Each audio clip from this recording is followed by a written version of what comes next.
Okay. Hello. Welcome to my kitchen, everybody. I am Karen Hardie. I'm a health coach and an herbal educator. I work with Bounty and Soul in the wellness program, and we normally teach live classes at the markets where we distribute produce every week.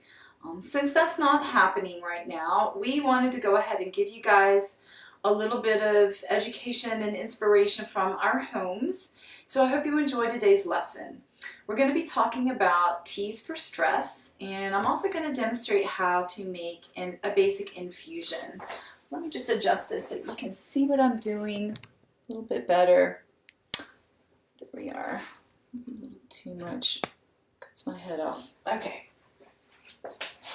So, an infusion is a way that you would make a tea with the leafy part of the plant. So your basic green tea or black tea, that would be made by the infusion method.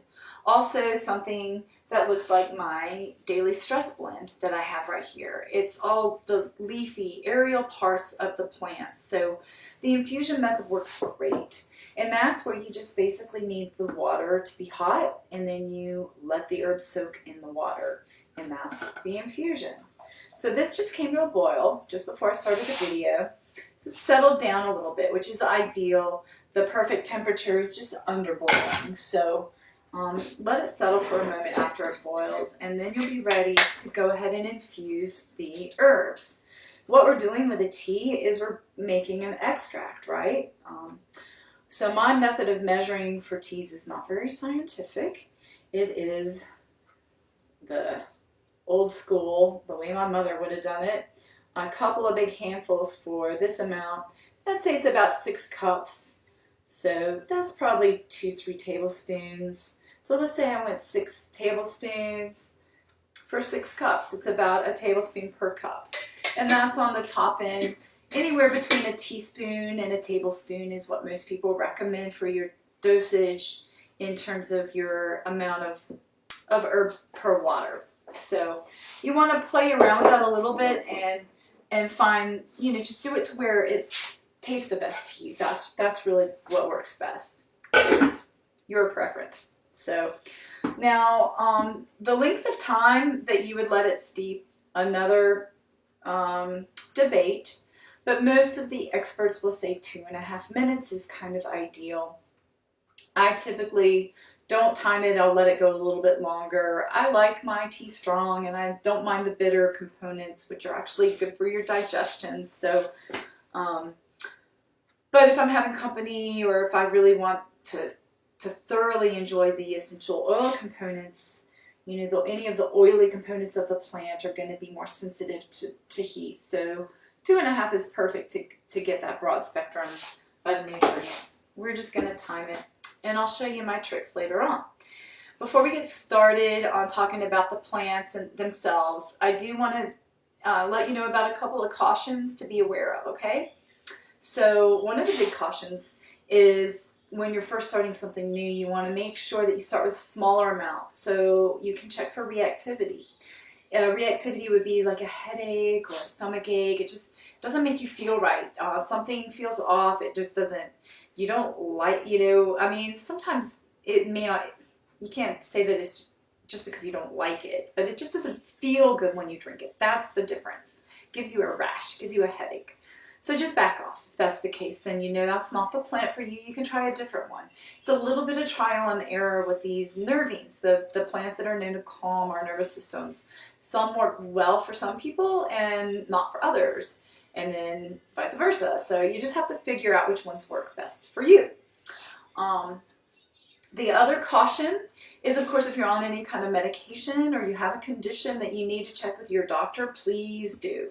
Make sure that you are aware of any potential contraindications, and go ahead and just check with your medical doctor. You can also check with your pharmacist. It may be a little easier to get access to our pharmacists these days, and they are a great resource, especially for contraindications. They have access to your full list of pharmaceuticals that you're taking, so don't forget about that resource as well. So that said, the plants I'm going to talk about today are are all considered safe plants that you can drink in normal amounts. The typical recommended amount would be 3 to 5 cups per day. So that's like a thermos is a good amount to get a nice response, to get enough of a dosage that it does help you with the stress. So there's our timer for the tea. We are going to go ahead and pour this off. Now I wanted to point out that you don't need a lot of fancy equipment. So, I mean, you can use something like a French press. You can even use a coffee pot. You can just put the tea in there, stir the coffee, and pour it right through. Different things work for different people. But all you really need is a pot and a strainer. That's really all you need. I'm going to use this jar and show you just the basic straining technique.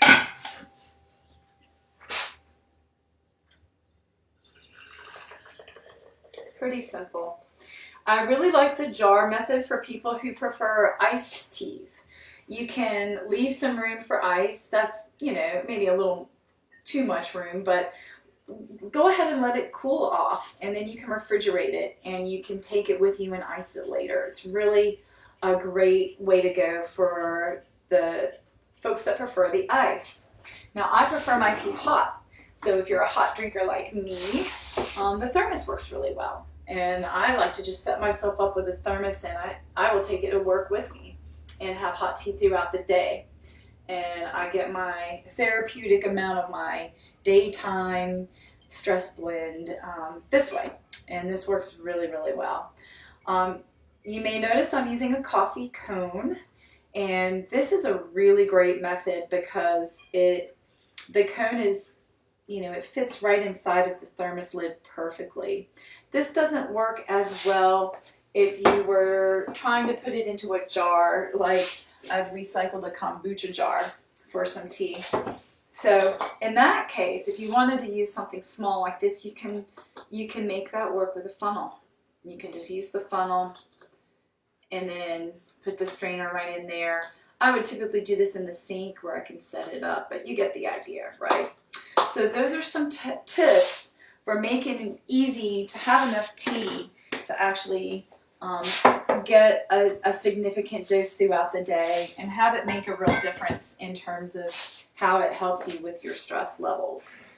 You definitely need to get, you know, at least that 3 cups in to really, really get the best benefits from the nutrition. Now, these things are working on a basis of a host of different nutrients that all work together. So plants are, you know, these are leafy greens, much like kale or kelp or something along those lines, filled with nutrients, with all kinds of vitamins and minerals. Also nutrients like antioxidants, things called polyphenols, which are shown to help with the immune system, helps build up our immune system. So herbs have these nutrients that end up having these effects on our health, which is why they can do these things like just generally help our immune system function better or generally help calm our nervous system down. So that's a really fun part of using the teas, is that it also can be part of your nutrition. I find a tea very comforting. The process of making the tea is a big part of it. So don't forget to enjoy this time, you know, give yourself a few minutes, get the water together. This is your time. You're taking a few minutes away from everything else to take care of you. The smell is fabulous. That's part of it. The warm sipping of the liquid, or the cold if that's what you prefer. So enjoy the process of it and let that be part of you taking care of you. And you will find that teas can be a really beneficial addition. Let me get on with a couple more teas. Motherwort is a beautiful nervine, so very, very calming. It also has an association with our heart and with heart health. So this is a really wonderful nurturing herb to add into a blend, and it is indeed in my daily blend here. These in the jars are things that I've grown around here for the most part, including the lemon balm. Lemon balm is my all-time favorite coronavirus option for 3 reasons. Number one, it is very uplifting. Number 2, it helps us focus. Number 3, it is traditionally used as an antiviral. What fun is that? So I'm not making a claim that this is going to fix coronavirus. It's not. That is not what I'm claiming. But doing herbal teas with plants that have mild antiviral properties just can help strengthen our system, strengthen our support, help us fight off infections if we are exposed, help us remain strong so we don't end up getting the flu or the cold and becoming weaker, right? So just part of a strengthening preventive regimen can be really, really helpful. It's also, lemon balm is a favorite herb for kids. Kids love it. It's tasty, it's lemony, it's mild. They'll often drink it without any kind of added sweeteners or juice. So it's a really beautiful one. If they do end up with a cold or a flu, it's uplifting and can help with those underlying symptoms as well. And it makes a lovely bath. You can make a strong tea and just pour it right into a bath. So 2 of my favorites and 2 in my blend.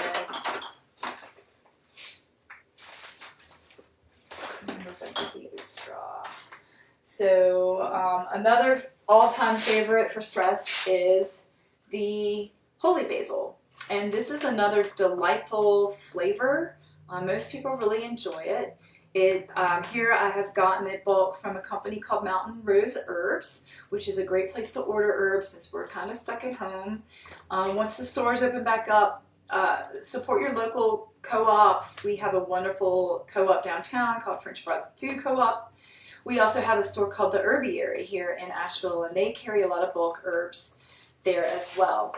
But you can also order things from Mountain Rose Herbs, and they do a great job of sourcing consciously and using organic when possible, so I like to support them as well. Now, Holy Basil is wonderful because it's also uplifting the way lemon balm is, but it works very well for people under ongoing stress because it literally will help us handle stress better. It is an adaptogen, one of the few leafy adaptogens that we have, so we can use it in an infusion blend like this. Very, very useful plant, and I find it very flavorful. There's a company called Tulsi Tea. Tulsi is a common name for Holy Basil in India, where it's very, very commonly used. And Tulsi teas are also fabulous. You can find them sometimes in restaurants or in grocery stores. You can find them in the boxes. And they do different lovely blends, including a Tulsi Rose, which is my favorite. So covered that. Just a couple of more that I wanted to cover before I let you go. And these are my nighttime favorites. I have a couple of them. I have the valerian, which is a bit stronger. These are both still considered very safe herbs. Again, with the caveats of checking with your doctor and such. But valerian, it really does help put me to sleep. Now, some people prefer kava kava. Both of these can be used for anxiety. I find that kava kava actually has a reverse reaction with me, so I don't use the kava kava. I prefer the valerian, but for some people it's the opposite. So you're really just going to have to use a little bit of trial and error to figure out which ones are best for you, which of these have your name on them, because we're all unique, right? Each of us has our own unique individuality with our biosystems, so finding the things that work for us is a really helpful way to go. Last but not least, I want to talk about ashwagandha. And this is a fabulous adaptogen. It's one of the true adaptogens. It's a root. So even this is a powder. You could potentially infuse it, but it would be better to simmer it as a decoction. And I like to make it as a milk. So if you've ever heard of golden milk, it's similar to that. This one is, to make the milk, you just take about a teaspoon per cup of milk and simmer that on low for a few minutes. At least, if you have it already ground up, you can probably get away with 10 or 20 minutes. I like to put a little cinnamon, nutmeg, vanilla. You can also do a little bit of maple syrup, and that is a rich, wonderful, it's almost hot chocolatey like, but it really helps me sleep. So I hope that you've gotten some useful ideas and some inspiration for using teas, and maybe you feel a little bit excited about trying some new teas out. If you have any questions, please, by all means, shoot them in the comments and I will be checking back and I will be happy to answer your questions.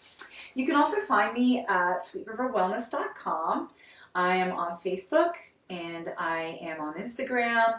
So please feel free to reach out if you have any further questions or you would like to learn more about what I do as a health coach. I'll be happy to share with you some information. So in the meanwhile, have a sweet river of wellness come your way.